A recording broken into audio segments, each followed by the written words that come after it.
So hi everyone, thank you so much for coming the week before spring break. In the midst of so much heaviness and the newness of spring, I know a lot of us feel very stretched in both heaviness and also in beauty and growth.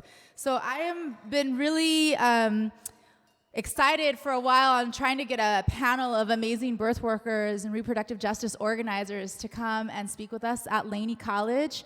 My name is Alicia Caballero-Christenson, and I teach ethnic studies, Mexican, Latin American studies here. One of the classes, raise your hand if you're in the Women of Color class this semester. Woo woo! Our scholar activists in here.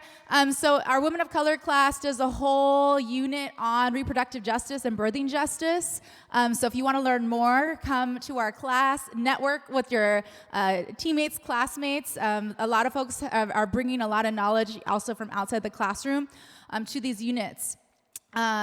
This panel was really created through network. I reached out to some of my friends in my community to ask, who do you recommend I reach out to? What organizations, birth workers, etc. So all of this came together very organically through community, and it's a testament to why it is so important to continue to water and sustain our community relationships.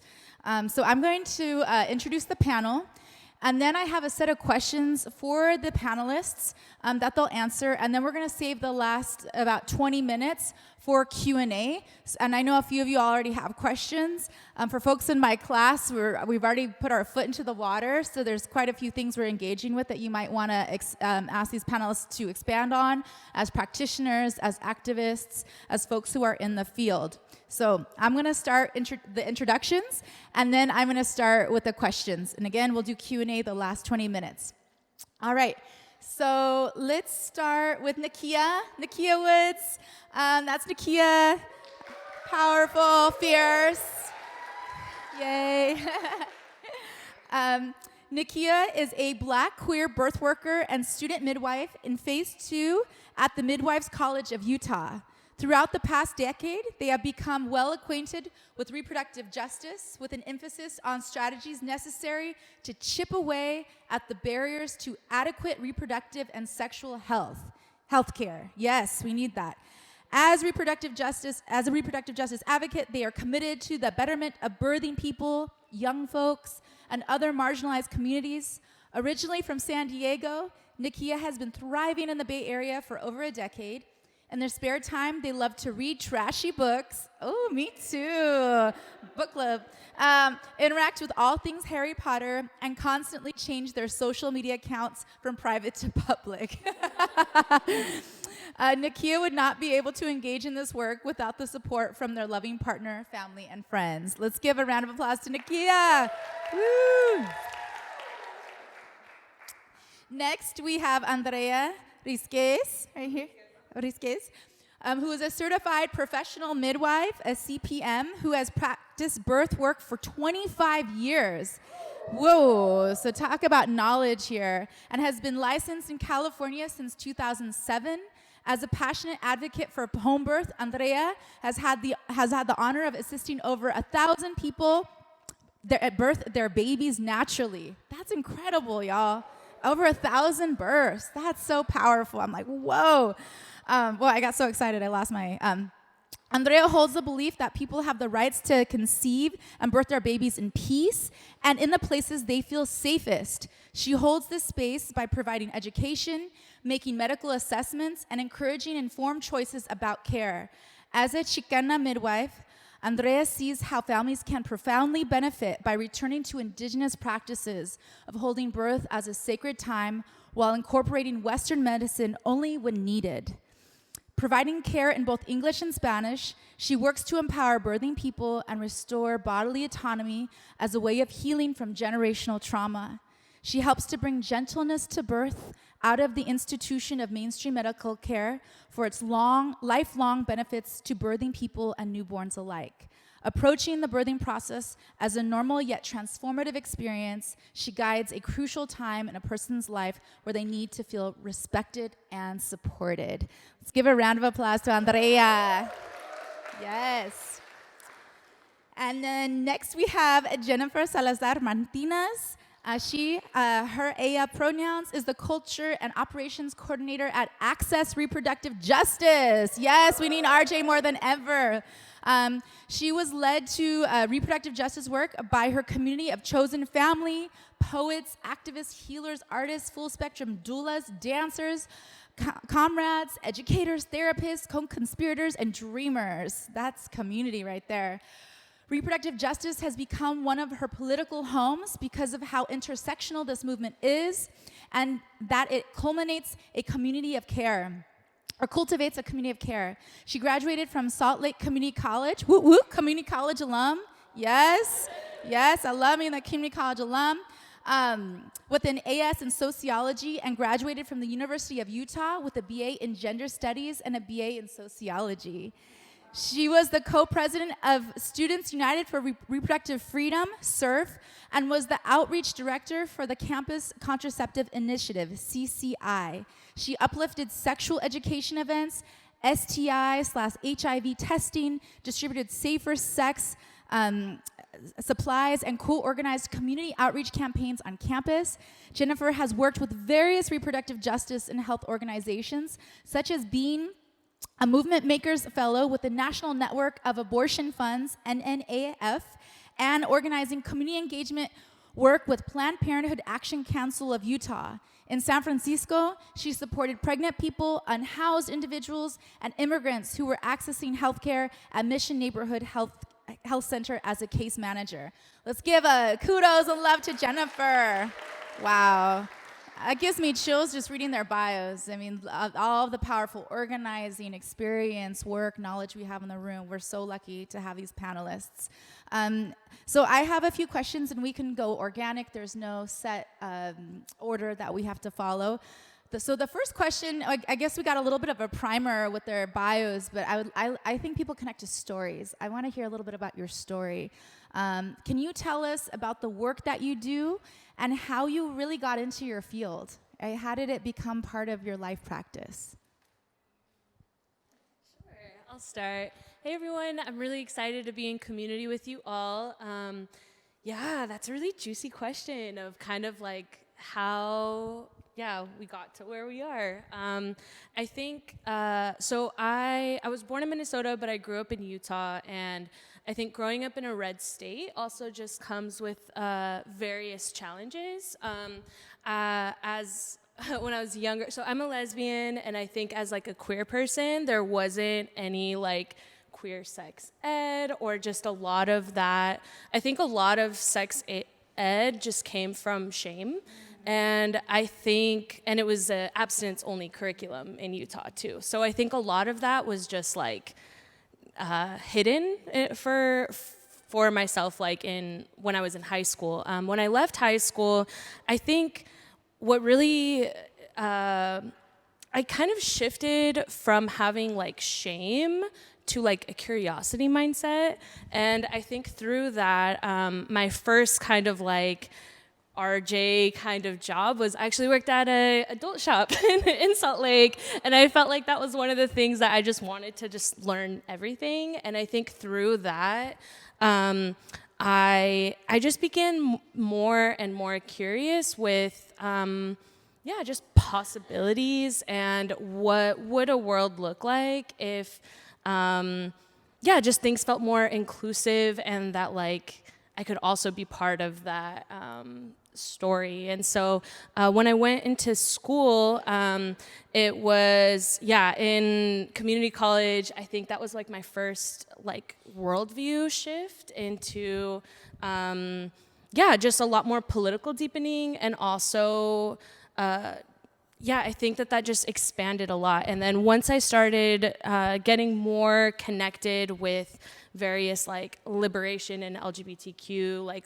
liberation movements on campus, that's also how I got connected to SURF, which was all about reproductive freedom on campus. And so that was just a really beautiful space. I think also when it comes to red states too in at least with the political context in the U.S., where oppression exists, like resistance really fights back. And I feel like that was something that brought a lot of hope for me too, of like, who are the activists, who are the changers, who are the organizers, who are the folks that are like really pushing back, and I don't know, just thinking like what it could look like for things to be more centered on care work, relationships, like things that are a lot more inclusive. So yeah, I think really the big shift was shifting that shame scarcity mindset to shifting into a curiosity and like abundance mindset as well, just really supported me. And the relationships, I think that is what brought me into the abortion fund world too, was just organically through a lot of organizers. I was doing some more work in Utah with like sex worker outreach projects, a lot more things on direct actions for street support, just any kind of access to healthcare, because unfortunately in the US, like access to healthcare is really, really difficult, or you're only as free as your wage here. And so that's kind of something that it's a lot of barriers. So yeah, I think that was really my intro and that commitment into this work. And I think the more I've been in this work too, just the more expansive things are and the more ideas. And I think especially the shift into like reproductive justice is that it's a lot more centered by RJ frameworks, which were led by Black and brown women that organized this. And so I think that was also, when we're only stuck on rights, it's kind of like, what does the oppressor allow you to have, right? Like it's only kind of like, you're only gonna be able to get as much as they like allow, versus like a reproductive justice framework is like, what does justice and that like commitment to liberation look like beyond what already exists? So yeah, I think that's a little bit more of just like intro. I feel like there's so many stories, but I'm like, I don't know where to start, but I think that's the first kind of shift. Pass over to you. Thank you. Thank you, Jenny. I love that you're saying focusing on liberation, because that's way more expansive than just like scrabbling, so hi, my name's Andrea. It's so good to see all your faces over here. We need everyone to know about this topic. I'm a home birth midwife. I've been doing out-of-hospital birth for 25 years. But I came to birth work. I'm a fourth generation birthworker. So my great-grandma was a partera, my grandma, and then my mom worked as L&D in the hospital. And then I started doing home birth midwifery. And so I grew up always hearing birth stories. I knew both my parents were born at home. And from my aunts and different people in my family, I've heard them describe in detail what it was like to get care from a partera and a curandera. So a curandera is someone who works with herbs and spirituality. Maybe they work, with different modalities, but sometimes they're also parteras, midwives. And so for the name of my practice, I use the word partera as a way of reclaiming that practice. That it's not just like a midwife here, like in the United States. It's more like someone who's working with like the spirituality of birth, seeing birth as ceremony, and just helping the family navigate like this like sacred portal to bring their baby earthside. And something that I will share is that my mom and dad were both born at home. We're indigenous to New Mexico. My dad grew up in a little village where everyone there was just born at home. It was the norm. And where my mom is from, also in New Mexico, but less rural, her grandma was the partera in that neighborhood. And so my parents moved out of New Mexico to Phoenix, Arizona, which was like a big jump for them, like a big city jump. And my mom, when she became pregnant, she was looking for a partera, and she couldn't find any. And so there's 4 siblings of us, and so she started the process of going to the hospital and just having very oppressive treatment. She found herself being violated in many different ways with each birth, pretty much. It was like a lot of birth trauma. And and even after, so I have a twin brother, we're the youngest ones, and after our birth, my mom was sterilized, not with her consent. So there's all these stories that I've heard of trauma about how she was treated, racism, and just kind of like comparing that to the care they described from like the grandmothers. And I'm just like, that was such a stark contrast.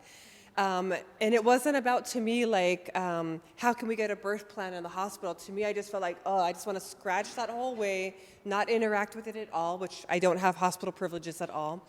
I want to do the old-fashioned way that my grandmothers did, and that's having a little birth center in your home, a little room in your home where you're attending people and training as many midwives of color as possible. So that's my mission. And I would love to talk about how powerful home birth is, uninterrupted birth is, but we'll get into that. So. Y'all are so cool. So hi, I'm Nakia. How do I do what I do? How did I get here? I do a lot of things. I will say that I was politicized at home.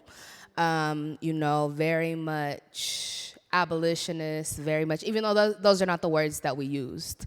It's more like nobody needs to be in jail. We're not going to use these words abolitionist, right? And then I went to college, like y'all are doing now, and I took a class. Shout out to my homie that's in the classroom, that's here right now.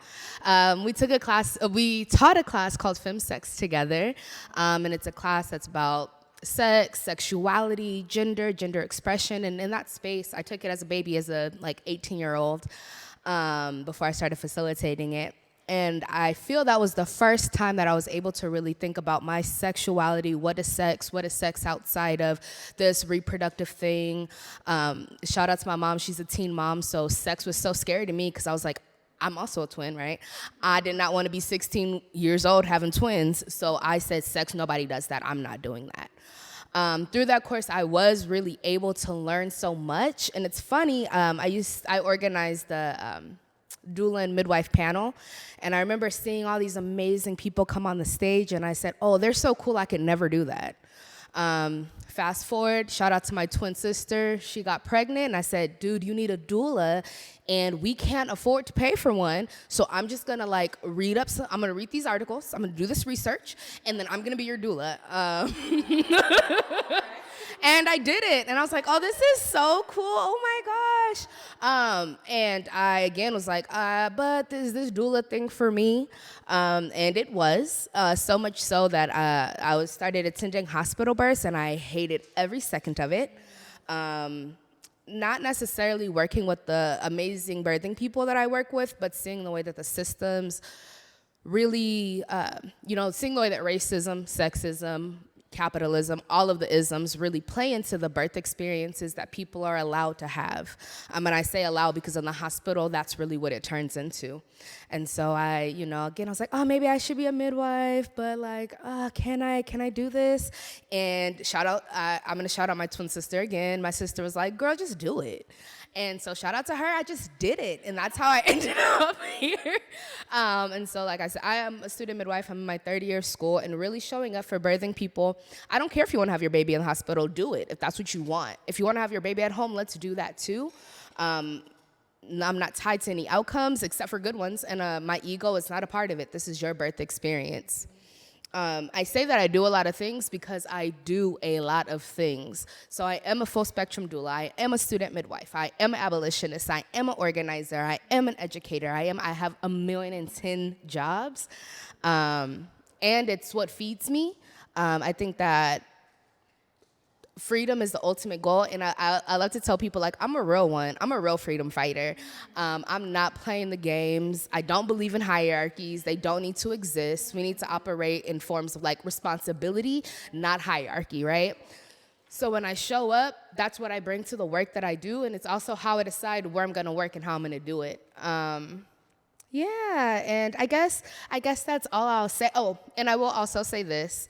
I've come from generations and generations of traumatic birth, and from traumatic just birth experience. I didn't know that birth could be beautiful because my grandmother had C-sections and almost died. My mother had C-sections and almost died. Their mothers before them, and then before that's enslavement. So really reclaiming the fact that birth and all facets of reproductive justice, not just birth, abortion, all of those things can and should be beautiful. So I guess that's what I'll say. I'm so impressed by this panel. Can we just already give them a round of applause? I'm like, damn. I was like, such beautiful soul, such beautiful work. Like, this is part of the liberation work. We all have liberation work to do, and birth and reproductive justice are a key part of that. And you all touched on the ancestral family trauma, but then also the beauty if we go back to like roots prior to these colonial systems, like the medical industrial complex. Also, I really appreciated, Jennifer, you also talked about what does the oppressor allow you to have. And I wanted us to expand a little bit more, because some folks might be familiar with reproductive justice and birthing justice, and for some folks this might be the first time you heard about it. And in your stories you already started to break down why it's so important, but can you describe, how do you describe and approach reproductive justice and birthing justice? Why is it so important? And maybe elaborate a little bit more from your stories about why are these movements so critical for our humanity and our collective? Thank you. I love talking about this topic because I feel like so many people are oblivious to it because they kept this information away from us in high school and sex ed. It's just like people really need to know, if I can just share something from my heart, so serious, that when birth is uninterrupted and everyone around that birthing person is like loving and reflecting back to them like, you're strong, capable, like all your grandmas did this, so much beautiful work can come out of those moments. And there's all of these like just human, animalistic, primal things that are meant to happen with a birthing person and a newborn human right after the birth that last their whole life. Like I'm talking, right now, if you're learning about dating, you're learning about your attachment style. That directly, the root goes right back to your birth. Just breastfed, like your chances of having breastfeeding success. When you have a midwife, it's in the 90%. When it's in the hospital, it's in the 40%. And so, like, these are things that, reduce your risk of childhood diabetes, cancers, all of these types of things. So, like, our health, when you body feed your baby, the birth parent is less likely to have, like, chest cancer, breast cancer. So, people need to understand that when someone is birthing, it brings their baby to their chest, everyone around is calm and is in tune with this, like how nature is supposed to go. They're not talking or they're not trying to go somewhere else or anything, when they're really holding space for this moment, that the birthing person gets all this information about themselves and what they need to understand about this baby. And then they get to lead their parenthood with that lens. Like, I was able to grow this child, birth this child, and feed this child all on my own terms, and that's the way I parent. Imagine trying to like push something on that parent. It's much more difficult. But the other system, when we were in the hospital, we have so much oppression, and we just have to like swallow that as normal. It's actually not normal. I was taking notes while you were talking. So I think when I think of reproductive justice and birth justice, the words that come to my mind are freedom, love, abundance, and opportunity. Because those words come to mind because we all to have real reproductive justice, like we would be able to feel and experience all of those things, not just in our birth experiences, but like in regular life when you wake up and you walk around. It's also people deciding if they want to be a parent or not. And after they become that parent, them having the ability to raise their children in the environment that is the best for them, that's also nurturing their soul, their spirit, and ensuring that they are loved and safe. I think that when I think of reproductive justice and birthing justice, I also think about, and this is like the not like so nice part, right? I think about the fact that, again, especially as folks that have different marginalized identities, especially folks that are like us on the margins of the margins, holding multiple marginalized identities at once, we're not allowed that freedom, and we're not allowed that opportunity to really have a say on what our bodies do. You know, we're put, all of these things are pushed on us from media to colonialism to like whiteness and white supremacy. All of those really are embedded, and we don't even recognize it until we see something different. Until you see somebody talking about the abortion that they had and how happy they were that they had it. Until you see somebody talking about the home birth that they had or the hospital birth that they had, and they felt free and able to really live their life. And when we see the kiddos that are, and shout out to the babies, but when we see the kiddos that are able to like show up and be a part of our communities in the way that they're supposed to, so that's what that means to me. Like, there's all these, you know, textbook definitions in the way that we show up, but I really focus on like, what would this feel like in my body? And like, how free would I feel if I could just walk around and exist? And that's like, to me, the essence. Sorry. Ooh, yes. Love this panel so far. This is great. I guess when I think about reproductive justice frameworks, so there is the historical context. So that was 1994 in Cairo. There was a group of Black women that were organizing, and they made this framework, which is like one, the right to decide if, when, and how to have children, and then there's also the part about also raising those children in safe and healthy communities. So when you think of RJ like that, that means water is reproductive justice, housing is reproductive justice, prison abolition is reproductive justice, land back because we reside on stolen indigenous land, that is reproductive justice. And so it gets a lot deeper than just reproductive rights framework, which is kind of just centered on like abortion or the birthing practice itself, which again, it's important, but RJ is more expansive, if that kind of helps with that framing. I also, one of the teachers and like change makers that I really look up to is Loretta Ross, who was also one of the founders of the RJ movement. I was really, really blessed and lucky to attend a conference where I was like in a room like this, where it was like literally Loretta Ross like teaching like 30 of us, and I was like, oh my God, this is like fangirl. I was like, but I think the one thing with like Loretta Ross that like something that she really like put into my head was about her theory of change and like how that theory of change is also reproductive justice. I can definitely send more resources and things to share, because I think those things just really like broke open my mind. I felt like of what is possible.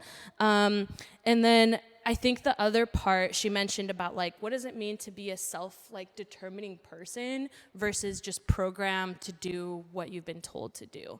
And so I think that like breakdown of like, damn, like, am I being complicit in like what I've been taught, or am I like, this is the moment to be courageous to kind of push a little bit further.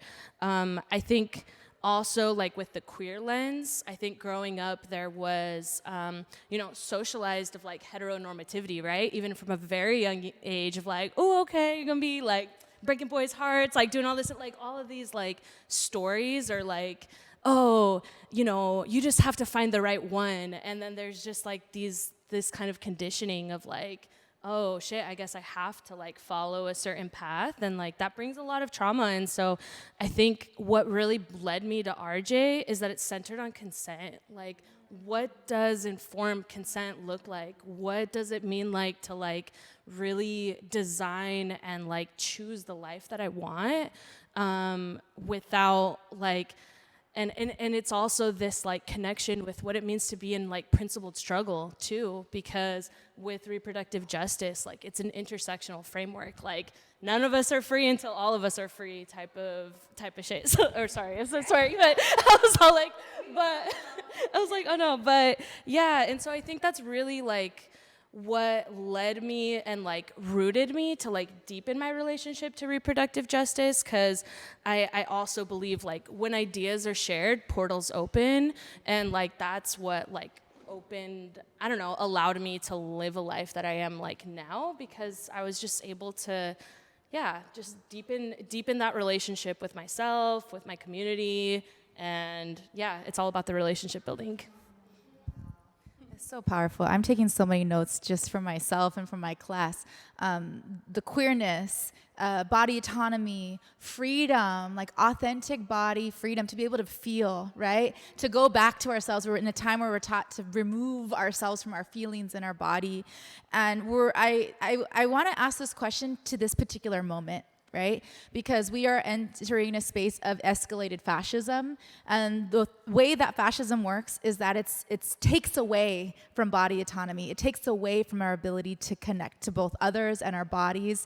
And we see trans bans coming up. We see the divide between the rich and poor becoming even more exacerbated. We see less and less reproductive rights. And resources to be able to have choices around birth. So I guess I want to ask this with like specific tangibles, like given our social and political climate that we're in and that we're going into, it's this train that's getting faster and faster. What do you find as the biggest contributors to birthing injustice and reproductive injustice? And I didn't have this on the question, but you all talk about from a movement perspective. What do you think are really essential things we need to do as practitioners or movement workers or people getting informed to be able to fight that injustice? So I'll actually start by answering the last question you asked first. I think something that we can do to really fight this, like what's essential is one, to just show up and be your authentic self, right? I could have showed up to this panel and used every SAT word that I knew and not talked and really gave in to white supremacy, because that's what it is when you show up and you want to be professional. But why would I do that? That doesn't make sense. So one, showing up, being authentic to yourself, being radically honest, and being comfortable being uncomfortable. And being comfortable, I can't say what I was gonna say. This is being recorded. But when you see injustice happening and like that's in these small interactions, calling it out. Being okay, especially if you're a person that is white, especially if you're a person that is a man, if you are straight, if you are a cis person, if you have those protections and that safety, you need to be on the front lines. And not only do you need to be on the front lines, you need to be the loudest on the front lines, because we've been yelling and screaming for generations, right? And again, really pushing against this idea that we are okay with what is happening. And also calling out your partners, because I've seen those stats. All these white women married to these white men are like, oh, my partner. Yes, those white men did vote for Donald Trump. That is what happened. And calling out the people that are closest to you that are being harmful and are harming others. We really do. This is a time and space to really lean into community and really be radical in the way that you're building. All that to say is, what are some big things that are obviously making reproductive justice and all the freedom hard? White supremacy, always. And not just white supremacy, this idea of whiteness as regular, and this idea of whiteness as this is the way that we should all operate. Colonialism, which has really stripped a lot of us from our histories, our ancestral practices, stripped us from our homelands, our languages, all of those things. And it's actually seeping into the very, very essence of what we are as America, right? That colonialism is bad, boo, right? Also thinking about patriarchy. We see the rise of the red pill, the incel, all of those things. And what's incel? It's like involuntary, celibate, whatever. Those Andrew Tate kind of guys that are saying the wildest things known to man. Some of y'all have kids. Some of y'all have kids that are boys that are 12 and 13 that are being fed these things. It's calling them out and bringing them back to reality. You cannot treat people this way. This is disgusting, right? I think I said patriarchy always. And then also just this scarcity mindset that doesn't allow us to be in community, that makes it seem like just because you don't want to have an abortion doesn't mean the next person can't. Why does worry about your own body and your own safety? Why do you feel like somebody else doesn't deserve access because that's not what you want for yourself? And really walking away from thinking that other people aren't deserving. That's really what it's at the root of it. Again, a lot of people, shout out, I'm Black. I know that most of the people that look like me did not vote for Donald Trump. And people that don't look like me, what is the saying? They'd rather cut their nose to spite their face, right? They thought these other people who aren't deserving are gonna get something if Kamala Harris is president. But, you know, Donald Trump got my back. Such a wild thought process, but we see these results, and we see that that actually is the mindset of a lot of people. So really pushing back and stepping into humanity. That's really what it is, seeing people as humans first. I'll just jump on the end of that. Just this information, like body literacy, understanding how your body works, your hormones, what newborns need directly after birth, you know, what are the ingredients for a healthy birth experience. All of this information belongs to us. And I just think understanding our history that obstetricians, doctors, they learned everything they know from Black and brown midwives back in the day. And in my own lineage, my great-grandma, she was a midwife for a long time. And because that's when they started, you know, after they got all this information, they started making all these tests that it was impossible for her to pass because she didn't speak English. And then it became illegal for her to practice midwifery. So just I think understanding, like if you're an activist, you also need to be paying attention to birth and even the way you birth, you bring babies into the world, because it's going to affect your activism. It's going to affect everything that you do. And this information belongs to us. We need to know our history. And I feel like that will help propel us forward because we're taught to be meek, and it's we need to like flip it around. Yeah, it's, I think, okay, with especially the rise of fascism, I think there also needs to be a little bit more grounded historical context of how fascism is also like the root of this empire too. Like when you see the justification for the genocide that occurred on this land, and as well as the enslavement of Black folks. And so I think this is something that it's just like reminders that it's like, okay, the courts won't save us, the politicians won't save us, we save us. And that's the part that is just really deepening into, you know, like, you know, the empire is crumbling. We see how it is imploding a lot on itself. And I think when I was younger and like kind of baby activist, like I had so much energy of just like pushing back against like the system and like how do I push back against that? But that used a lot of energy for me, where now my reframe is like, okay, if this, we see it's imploding on itself, what are the conditions to create something else that is more inclusive and sustainable and like actual centers this planet and people, and like, you know, at the end of the day, I'm a citizen of this world, like not just of this state. And so I think, one, this is also the time to be very organized. This is also the time to check in with your friends, your community, your people, just knowing that you're not alone in this. This is also a time with the rise of fascism that we also need to be a lot more agile in the way that also accounting for safety and digital security as well. I think when the fall of Roe happened in 2022, with the Dobbs decision, there was this insurgence of folks, which again, as well-intentioned as it was, of like, hey, okay, now we're gonna mobilize and we're gonna create a underground network and we're gonna do this. And as I think what was not understood was also the work and the labor of existing abortion funds, existing organizers, and a lot of ways that some folks were trying to support people seeking abortions actually was really harmful, because they ended up sharing a lot of digital security things in certain states that ended up causing a lot more harm than good. And so I think this is also the time to really check in with, again, organizers and activists that have been doing this work since like the beginning of time, of this nation too. And so I think that's also something of seeing where we can best put our energy in a way that not just protects yourself, but protects the community.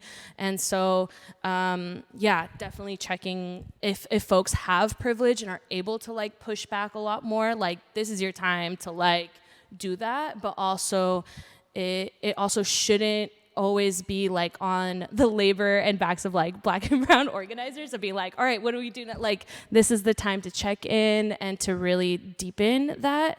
And then also going back to the theory of change of Loretta Ross too, there's also this part of how you are able to share just share different point of views. I know for me, I can't go to an anti-abortion person, or I can't go to someone that is, you know, blatantly homophobic or racist, because like that puts my like life at risk, and being really real that like, you know, people are dying, people are getting like murdered for a lot of the work they're doing, or they're getting imprisoned for a lot of their activism. So although I can't do that, what I can do is that people that maybe have like, I don't know, 50% values alignment with myself or 75% values alignment, those are places that I can reach somebody versus someone that's doing 0% values alignment. That's kind of the work of the people that are maybe on the 25% or the 50%. Like, they probably have that relationship to be able to talk to those folks that maybe, whether it is like,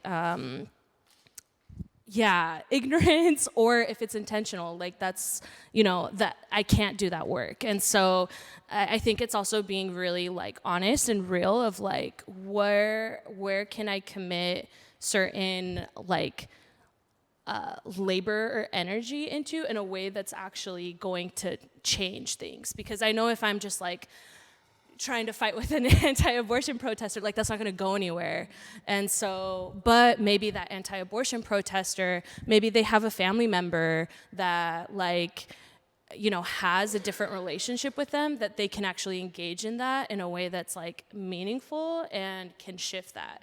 So yeah, definitely take care of yourselves, like check in with organizers, check in and get plugged in.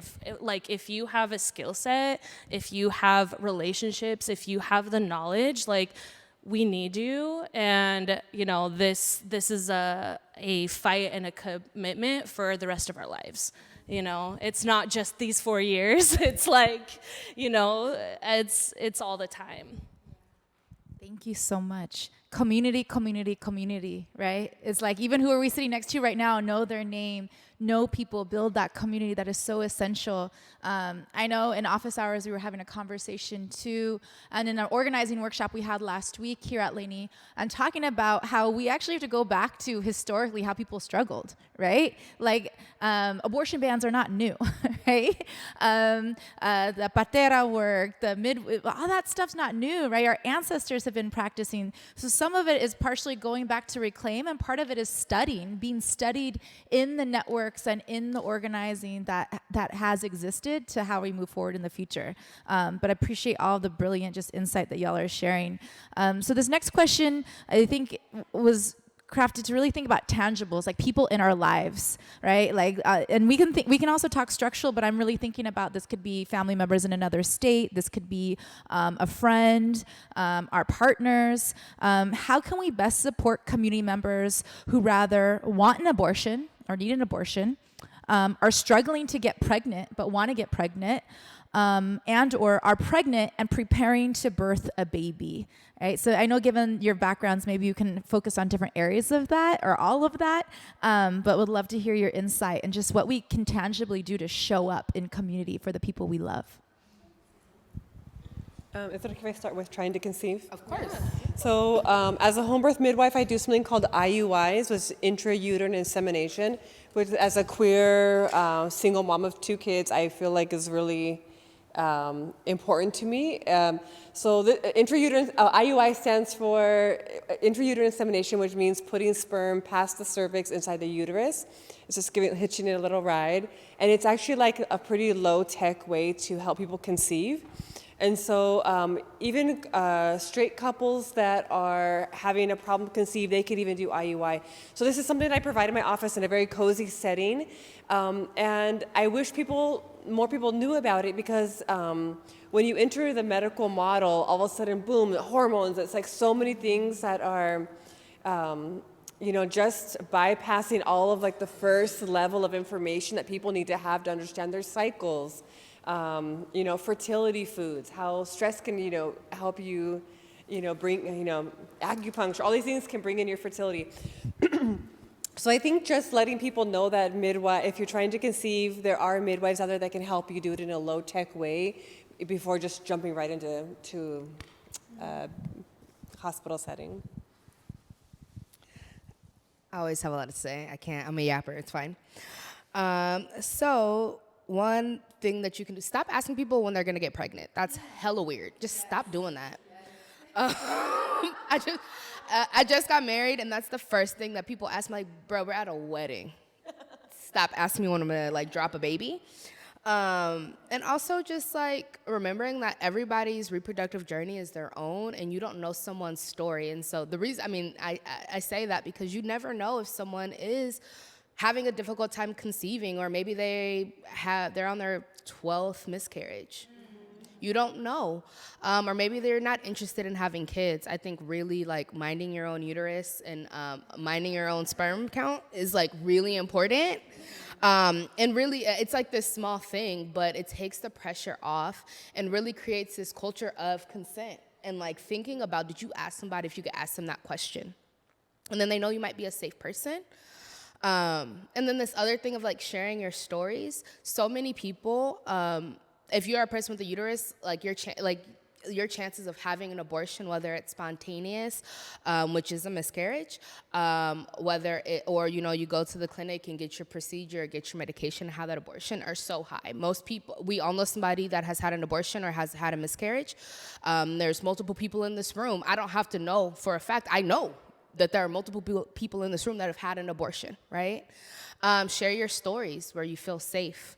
Especially thinking about folks that have kids, right? I think about learning about my different family members' miscarriage stories or their abortion stories as an adult, and thinking how safe I would have felt if someone would have told me as a teenager, as a kid, if this would have just kind of been this normal conversation.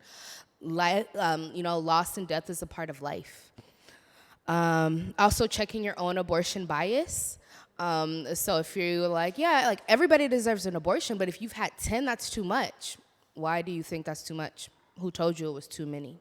Why are you minding, again, someone else's uterus? So checking your own abortion bias and being cognizant of, and really being aware of the words that you're saying in front of other people, because everyone is hearing what you're saying. So you make that offhanded comment about, again, ooh, XYZ had 3 abortions, look at them.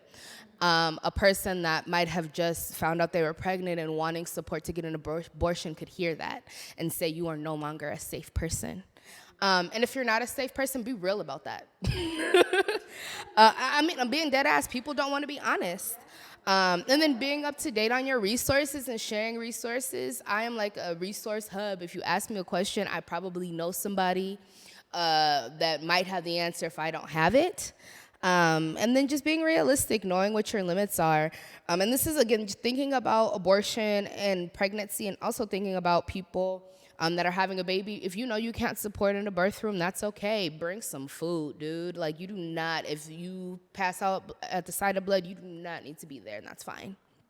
And then I think something that you said, Jenny, that was really important, was really meeting people where they are and deciding how far you're willing to go with those specific people, because there's things that I might be willing to risk for you all that I'm not going to be willing to risk for other people. And again, being radically honest with yourself.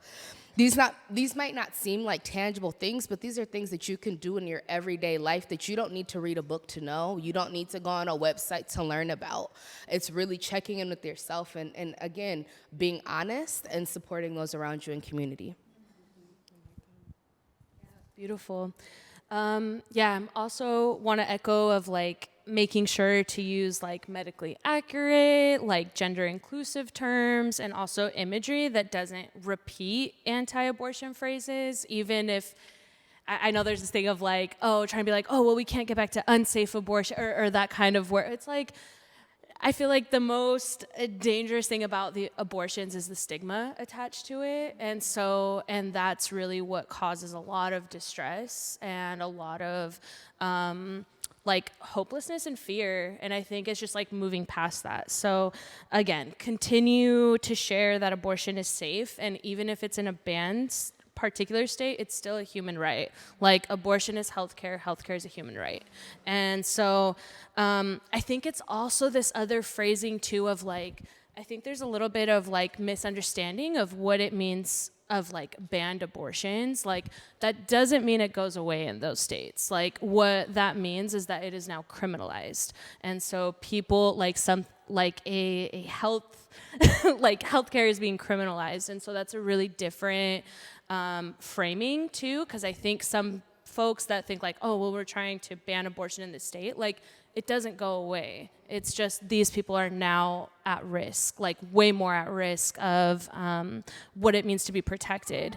And then even in the context of California, because I've also had conversations with some folks of like, well, we don't need to go so hard here in California because it's like, it's here, right? It's in our Constitution, like it doesn't matter, like that's fine. But that's pushing back against that narrative a little bit too, because like even in California, just because abortions are available, it doesn't mean it's accessible. So like there's a statistic that was made by the Guttmacher Institute that 40% of California counties don't have a clinic that provides abortion. 40%, right? Like that's a lot of folks that are facing significant challenges to access care, even in a place as like liberal or protected as California. And so we also need to be very like mindful of location matters, like if people are in rural versus urban like states, and also the monetary cost that comes to that. So that's also where like abortion funds come in too. Like, abortions can cost anywhere from like $800 to $15,000, like, or more, depending on which state. And so that's a big, like financial, that's a big like financial barrier. So yeah, I think even here in California, even here in campus, like continue to share that like, abortion and just sexual and reproductive health care is valuable and important, and also that these are the demands too, that we need to be demanding health, justice, and dignity for all of us. I did not know that fact. That is fascinating. That is so helpful as a frame and as a teacher. I'm like, wow. To follow up on that question, because I know we talked a lot about people who want to get pregnant or are struggling to get pregnant or had an abortion or experienced a miscarriage. Since we have two folks who are in the birth work realm, just tangibly, because we talk about in our class that everyone, regardless if you ever want to birth a child or not, we've all been birthed by someone. Right? And we all know someone who's birthed, right? So birth is for everybody. It's not just about you yourself birthing. And so how do you recommend as doulas and as midwives, how we support our family members, people, our community, our students who are pregnant, who are getting ready to birth, and even after they birth, when someone has a new baby, how do you recommend community really show up to make sure that the birthing person and that child is really loved and cared for? So a part of my practice and the prenatal care that I offer, it's really different than the model from the hospital. So the hospital, there's like 10 minutes of care, and with me, it's a whole hour of care.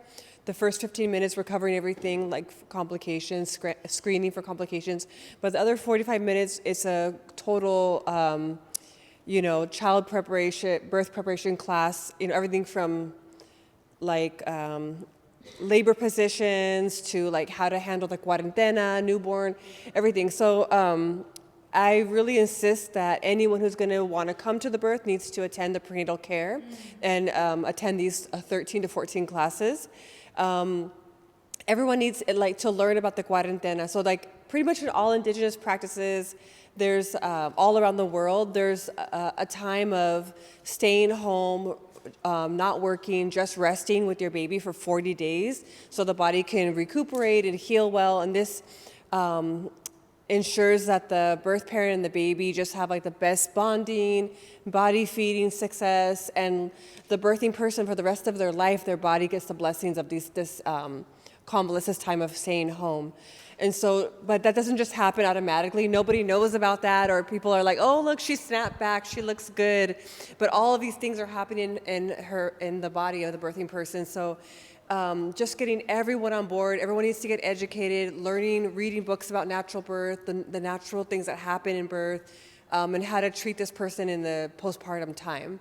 There's a great book out called by Pankasani. It's called Thriving Postpartum, and she's a Chicana birthworker who specializes in cerrando la caderas, cerradas, herbs, everything for the postpartum time, and it's also in her lineage to bring back that indigenous perspective on the postpartum. So just basically the whole community needs to get educated, and I always say that I'm not just the birth parents, midwife. I'm the baby, the husband, the partner, the auntie, the mother-in-law, all of their midwife. And I'm accessible to all of them so they can ask questions and, help them to dissolve some of those fears that they have from what they've been taught with media.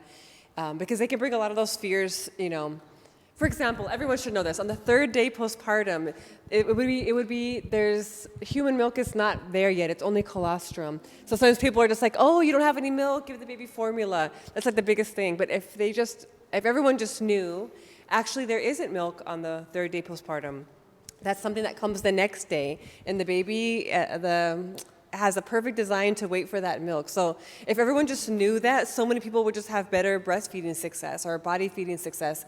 They wouldn't be pressuring that birth parent to give formula, things like that get the baby addicted to bottle milk. So just things like that. We all need to know about it so we can hold it a little bit better.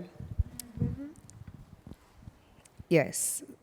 Well, I like what you said. Everybody knows somebody who's had a baby. All of us were born, y'all. Every single one of us are born.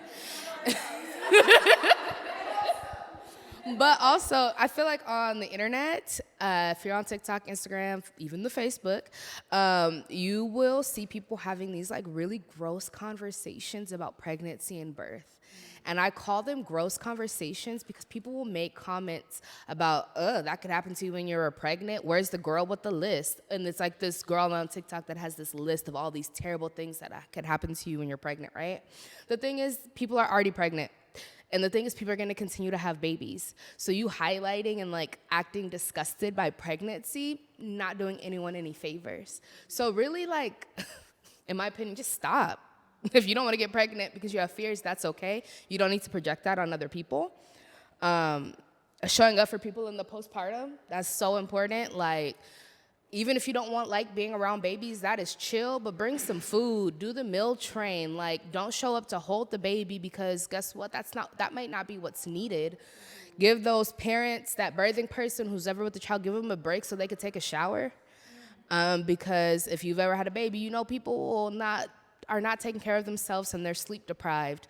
Really showing up and stop asking people, oh, how can I help you? That's not helpful. Offer people what you can. I'm gonna go to the store. Do you need me to pick something up for you? All right, whatever that looks like. Again, when you just had a baby, your mind is everywhere except for where it needs to be. Also, learning, reading those books. If you're going to be in community with someone that's having a baby, see how you can really support them, buying things off of their registry, not buying them things that you want to buy them. Also, just making sure that we're creating child-friendly spaces. There's also this really big push for everything needs to be child-free. Nah, bruh, children are in our community. Parents are in our community. Stop abandoning your friends once they have a baby. because you can't relate with them anymore. There's so many stories of newly postpartum people that have no community because their friends that don't have kids pieced out. Again, offering to babysit if that's something that you're willing to do, offering to just sit down so that there's another adult in the room. Again, I don't have any kids. Who knows if I'll ever have kids? I say that because, again, a lot of the conversation is, well, parents are selfish and we have to do all these things for people that have babies. Yes, that's our future. We should be supporting parents and we should be supporting children. I think that's that. Oh, yeah, I think that's all I want to say about that. I'm taking notes. I'm like, wow, I definitely need to do better. I'm glad I asked that question. Yes, we all need to do better. Yes. I had a child-free birthday last year, so I was like, well, wow, I gotta work on that. So last question I have for y'all, just in terms of, and then we'll open it up to Q&A for the audience, is what initiatives, policies, orgs, resources, websites, Instagram pages, groups, do you recommend, or books, I know we already had the training postpartum, that you would recommend to us as we're learning about birthing justice and reproductive justice? It's really open. Yeah, so I guess a little bit more about Access RJ. So we are California's only statewide abortion fund. So we support any Californians in California seeking care. If you are a Californian that needs to leave the state to access care, we also support you.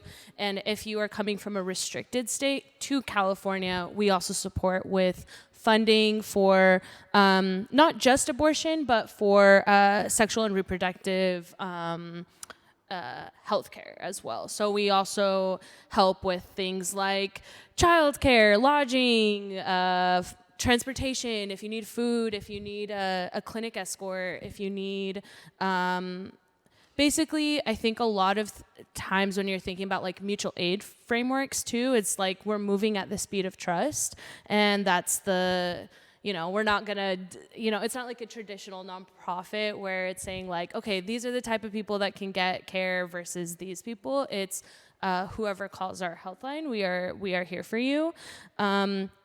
And a little bit more of the vision is we're building towards a future where all people in California have the freedom and resources necessary to make empowered and dignified decisions about their sexual and reproductive health, including the decision to have an abortion without shame or stigma, regardless of their race, religion, documentation, or economic status. And our vision is a future where Black, Indigenous, and people of color and queer communities trust themselves and are trusted and have the social, political, and economic power to sustain their communities and to build the families they desire, both chosen and biological. So it's the full spectrum of reproductive justice, because similar, I'm also child-free by choice, but I also want to have a space where, children are able to like be here, because again, I was also a child once, and that's also an oppressed class in this nation, and so it's also just being able to expand a little bit more. So really, I would say get connected with mutual aid networks in your community. Learn your neighbors' names, like connect with them. Like things are gonna get a lot more difficult before it gets better. And so while we are in this space, like do what you can to take care of yourself, take care of your community, and to like look out for each other. Cause again, like we're all we got. So. I'll use this time definitely to plug my Instagram page and YouTube page. So it's called Partera Midwifery, and Partera just means midwife in Spanish. And so I was a late reader, and I got this message growing up that like all this information is just like, it's behind here, we'll handle it. And I'm just excited just to bust all that out. No, this is everything I learned in midwifery school. This is everything that I learned that I teach all of my home birth clients. And so I try to make concise videos so people could just see a little bit what it's like to get prenatal care from a midwife. And because midwifery care is all about prevention, and it's all about education. So that's how why we have such great outcomes is prevention. So if people could learn just some of the things that are offered in midwifery care, we would just be doing so much better. So I also have a YouTube page that I'm working on building now, and I'm doing interviews with other indigenous home birthers, different people. I'm trying to get Dolores Huerta on there next. Ayo. Yeah, 10 kids, yeah, so I'm sure there's a lot to say. Right? Yeah, so check out my page. Share it with like 5 people you know. Share it with men. It's a very queer-friendly spot, too. Thank you. I just want to yes, follow. I've been following you for so long, so, it's cool to be in community with you now. I guess I should talk about the organization that paid for me to be here. So I actually am the abortion doula coordinator for the Birthworkers of Color Collective. So if you are having an abortion and you want an abortion doula, you should reach out to us. We provide support and reimbursements for up to $1,000 for abortion doulas. And what that looks like is not just procedural care, but it also looks like resource sharing. It also looks like helping you process the abortion that you might have had or the miscarriage or loss that you might have had. We have a ton of doulas throughout the state, and they can provide in-person and virtual support. So like I said, we're the Birthworkers of Color Collective. So shout out to us. But there's also so many other groups. So there's, in the Bay locally, there's Roots of Labor Birth Collective. And so shout out to Roots of Labor. If you're looking for a doula, please look. There's culturally competent birth workers of color that are providing tons of support. Not necessarily always free. And then If, When, How is an organization that provides legal support for folks that are accessing abortion, and also just folks that are they have a ton of education and other resources on that page. Like I said, I just have so many lists of things. There's Sister Web that's in the city, and so they also provide doula support as well, so check them out if you're in the city or you know someone birthing in the city. Expecting Justice is providing stipends for Black folks that are giving birth. And so I think it's a cost of living stipend of $1,200 per month. So again, if you're a Black person that is having a baby, check out Expecting Justice. We have InHelp. Sorry, I'm so sorry. This is... We also have InHelp, just the letter N and help. They are a great organization if you are deep into the policy stuff and you want to know the laws of all the things, not just about abortion, but all things reproductive justice and healthcare and Medicaid and things like that. Check out InHelp. They have all the briefings, and some of the language is hella dull, hella dry. Sit down with friends and get a dictionary. I have to do that myself too. And then Gutenmacher, it's hard to spell, but if you type it in, you should find it, and that's where you can find what are abortion laws, not just in the state, not just in the country, but in the world. And then Sister Song is an organization that really is rooted in reproductive justice, and so y'all should check out their website. And then I'll plug 2 last organizations. We have the Black Alliance for Just Immigration. I always plug them as an immigration organization that you should know about because not all immigrants are Latinx. Not all immigrants speak Spanish. So I like to plug them, and Filipino Advocates for Justice. There's a ton of other immigration organizations, but again, like I said, I just love to plug them. That's all I'll say for right now. Oh, wow. No, I love that. My hand hurts. I've been taking so many notes. I'm I didn't know about that one. I didn't know about that one. All right, so we have about 15, 20 minutes left, and I wanted to use this time to open it up to the audience. If you all had any questions for the panelists or any reflections, maybe under a minute reflections. Sometimes people give 15-minute reflections. But wanted to open it up and see if there's any questions. Okay, and then my question is for any midwife. What's the percentage of postpartum success? I know that a lot of women have postpartum blues, shall I say, versus in the hospital. Oh, I love that you're using the word postpartum. A lot of people think postpartum is synonymous. How do you say the word? Synonymous with depression, and it's not. Postpartum just means the time after birth, which it's normal to have fluctuations of mood, especially like around the third day postpartum, the birth hormones start to leave, and the birthing person can have like a big fluctuation of emotions. But postpartum depression, that is really just, in my opinion, a reflection of the amount of community support and understanding about the newborn's need and the birthing person's need.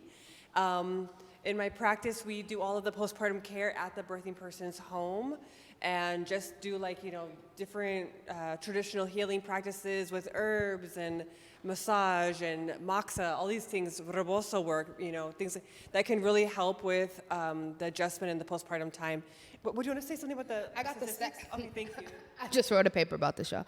So 94% of people that give birth at home are able to have a vaginal birth with very few complications compared to, depends on what state that you're looking at, or what hospital you're looking at. Some hospitals have cesarean rates of up to 60 and 70% in the United States. Especially for Black and brown people. And that's just in the United States. I don't have the specific stats, but because again, this paper was a long one. But one of the safest places you can have your baby if you aren't having any complications is at home. Mm-hmm. Okay. That was my second question as well, so Yeah. thank you. Well, also real fast, people will say like, well, I will tell prospective clients, my goal is not that you have a home birth. My goal is that you birth in the safest place possible. And for about 80% of the people, most likely, especially if you're a Black and brown person, most likely that is at home. And if your risk level changes at any point, we gracefully transfer to the hospital. Yeah. Thank you. Hello, ladies. I just have a question regarding preeclampsia. I did come in late, so I didn't know if you guys talked about that. My last daughter, I had preeclampsia, and I had to fight for them to keep me into the hospital. I was afraid because my cousin had it also, and her baby died. She made it out, but her baby died. So I stayed in the hospital for a month and a half, and my daughter was born. She was fine. She was early. I ended up continuing to be sick, and the duration of the time in the hospital, like 2 women died also. So I'm just wondering, like, what can we do? If I didn't fight, they kept trying to send me home, and I kept telling them, no, my blood pressure was high. I wasn't feeling well. Something was wrong. I had to keep fighting every day, it felt like, to stay inside the hospital to make sure that I was going to be okay. And I noticed a lot of women, they just go home, you'll be fine, or come in and check every week. What do you guys think, or do you guys hear a lot about preeclampsia? Is it still happening? That was about 7 years ago. And what do you think we can do to kind of protect the women more? Because a lot of them will just go home if the doctor say go home. I'll just say a little bit, if jump in more, but like a few things about preeclampsia. Preeclampsia, there was a study done. There's a book by Ina May Gaskin and she talks about a study done in I think it was the 80s in the Bay, and I forgot the numbers, but they took a big group of pregnant people and they gave them like really, really good nutrition, and the preeclampsia rate dropped. And even though they don't talk about that at the hospital, they don't seem to relate nourish and stress with outcomes in birth. And yeah, I don't work in the hospital, but yes, advocating for yourself is just so important. And even so, sometimes they don't even listen. But I think, doing exactly what you did, advocating for yourself, and I think that's a part of the feeling uncomfortable and being okay feeling uncomfortable. Hire doula so that they can advocate for you if that's what you need. And that's also what community can do as well. Knowing the signs of preeclampsia, I tell all the people that I work with, there's a whole preeclampsia website that you can go to, and they have magnets that you can print out. You can also just get preeclampsia.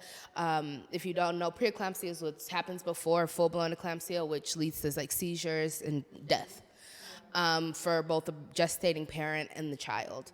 And so you can get preeclampsia and eclampsia even in I think it's like up to 6 months postpartum. It might be even longer. So knowing the signs, if you're pregnant, headaches, blurry vision, spotty vision, protein in your urine, high blood pressure, swelling over your body. If you are a non-white person, you have to advocate for yourself even more. And that's just like the reality of it. And because of sexism, I mean, the reason that people don't listen is because of sexism. Because you're just complaining. Or you're pregnant, of course you have a headache. Nah, that's not how that works. So like knowing the signs, teaching people the signs. I've had 3 clients that had preeclampsia and would not have gone to the hospital if I didn't. They got on the phone with me. I said, hey, nah, actually that is outside of my scope. You need to go to the hospital. It sounds like you might have preeclampsia. Tell them you will not leave. So, yeah. My question's related. I work in like a hospital birth work, and it's I'm trying to put my question together, sorry. Like, how do you navigate that, like, going from, like, I feel like we often see, like, high risk, and then, like, so much of the rationale is, like, oh, you can't have, like, the birth you want because you're high risk or because of safety, but we're, like, using safety as, like, a dynamic to, like, you know, limit people's experiences and, like, take away their autonomy, and, like, kind of in this, almost the same way we, like, leverage public safety in a way that's, like, actually really coercive.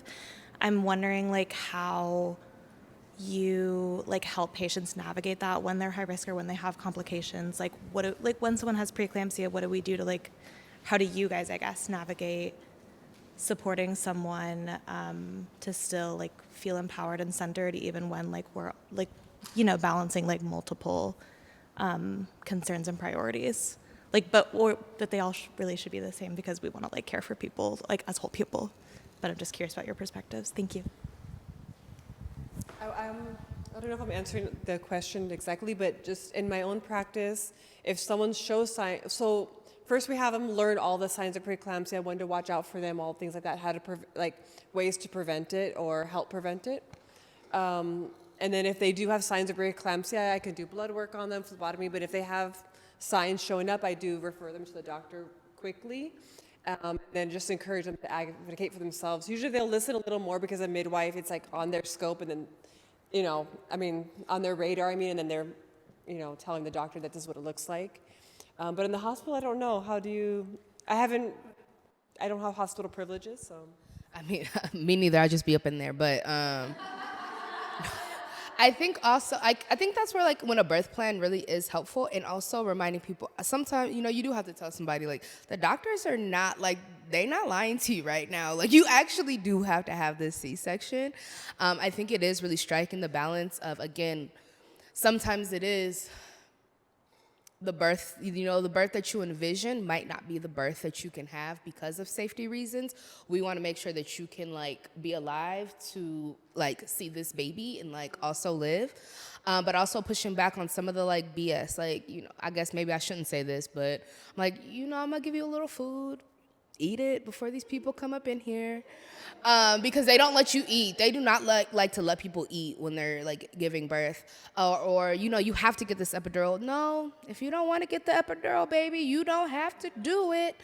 You know, and reminding people, even if they do get an epidural, you can get on your hands and knees. Like, we can support you in all these other different positions. I think it's just really not forcing people or allowing people to accommodate and move in the ways that they can to ensure safety can happen.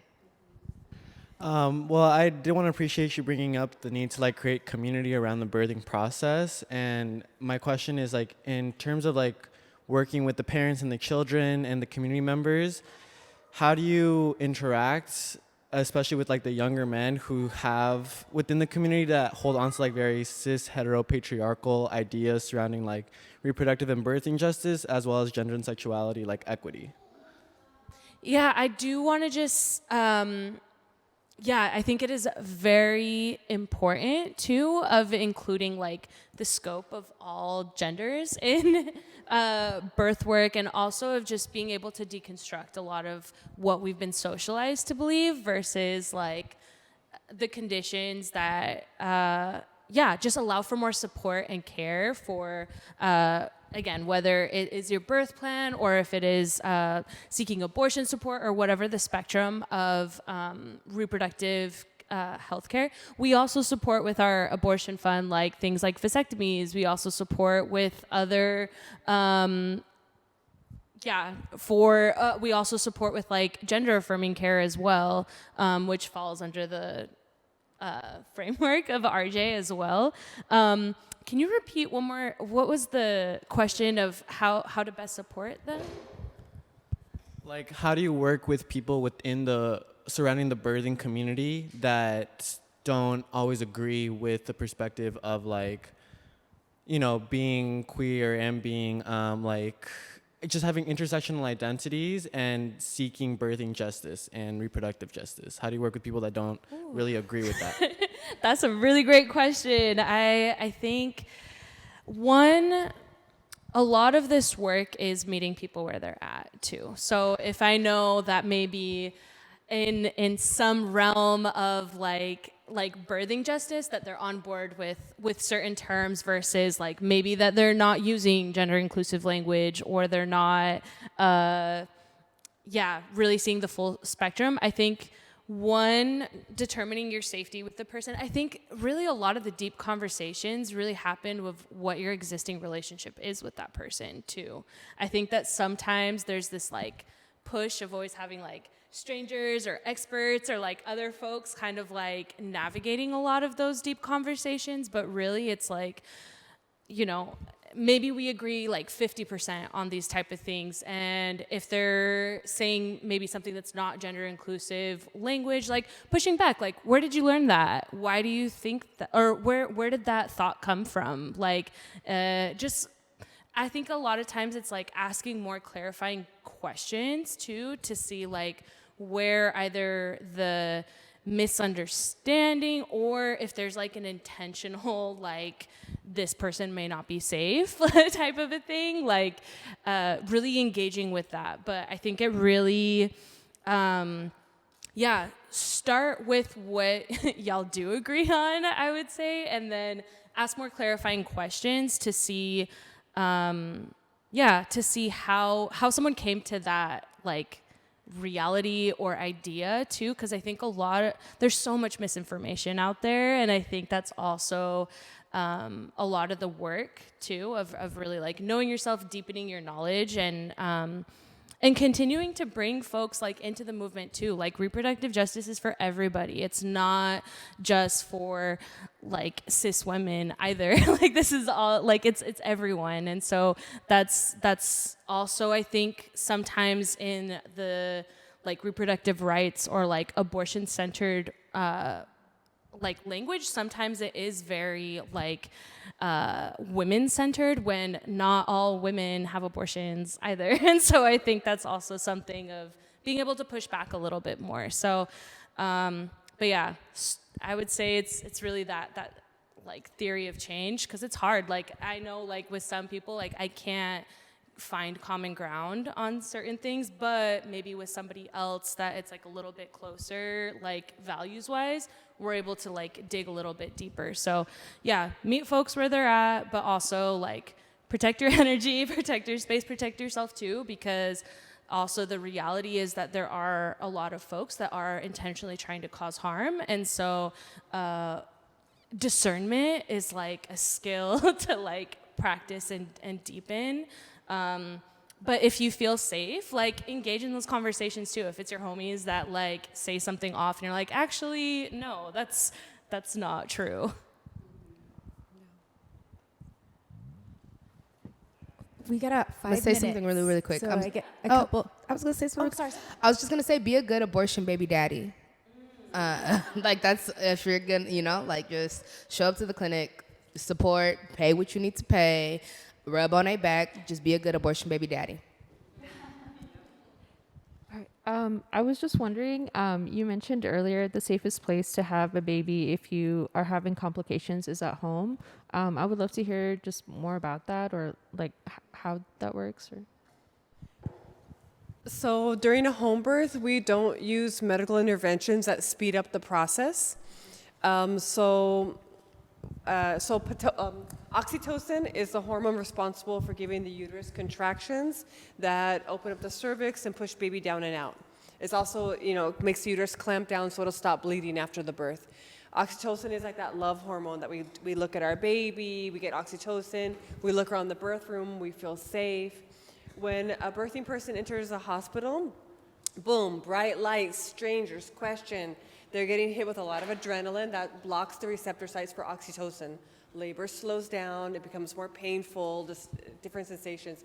So with that intervention of just the location, changing to a place they don't feel quite in their personal power, then it's more common to get the labor induced with Pitocin. So Pitocin is synthetic oxytocin. And the difference about that is the body usually won't give you so much oxytocin that's going to stress out your baby. You just like a perfect measured amount, and the baby tolerates labor really well during natural labor. But with inductions, the Pitocin is like, those Pitocin contractions are really, really, really intense, more painful, and it ups the chances of getting a C-section. So it does come with a lot of different risk factors. I'm not against it. I feel like sometimes we do need it, but for the vast majority of people, they just need to feel in a safe setting where they feel like comfortable and calm to let all of those cascade of hormones do the jobs they need to do without blocking them. So that's just one reason why it's safer. Yeah.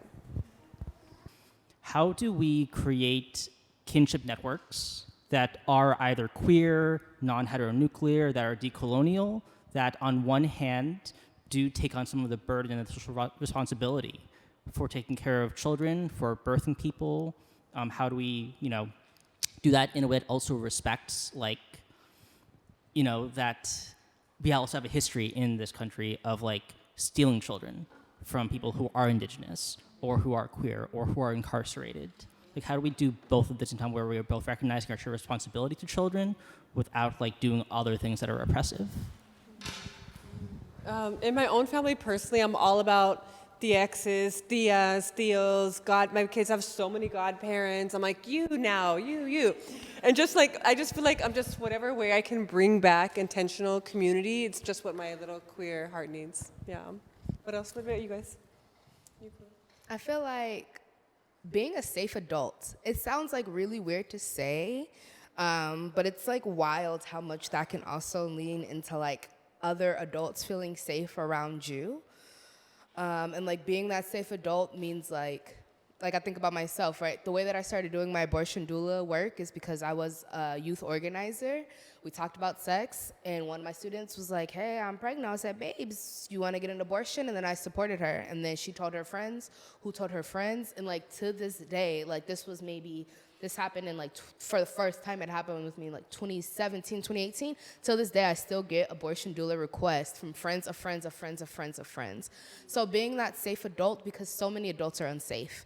And they're not just unsafe to children, they're unsafe to everyone else. And then just pushing back and we have our chosen families, we have the people that really show up for us, and pushing against this nuclear family mindset, living with your best friend and your partner or your partners and their kids and your just really leaning back into those structures that we know are more sustainable. Right now, I just live with my partner. I'm like, damn, I really got to do the dishes every day.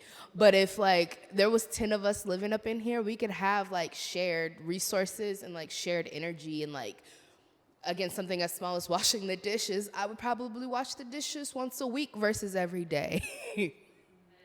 The current conditions, we are trying to create something that hasn't existed yet. Adrienne Marie Brown has this really beautiful book, Octavia's Brood, and it talks about how all social justice is science fiction, right? Because it's we are imagining and creating something that hasn't been in existence yet. And so we're still kind of learning how to connect and interact with each other in a way that centers consent, centers our humanity, and that feels good too.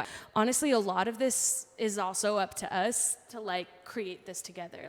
A lot of this isn't in existence, but there's so many ideas, there's so many frameworks, there's so much knowledge. So I know it's hard because it's we have this overwhelm of things happening all the time, all these executive orders, all these other things, and it's just this, it's shock doctrine, right? It's just a lot at once. But I would say pick pick one or two topics that you're really committed to or that you really care about, and like pull the thread.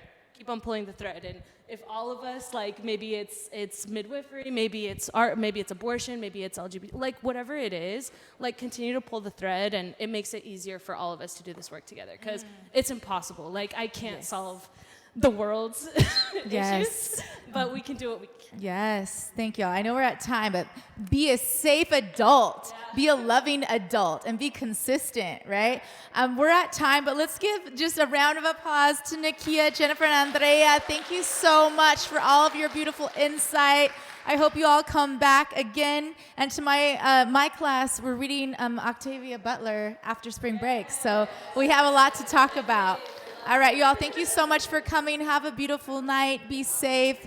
Stay strong. Stay connected.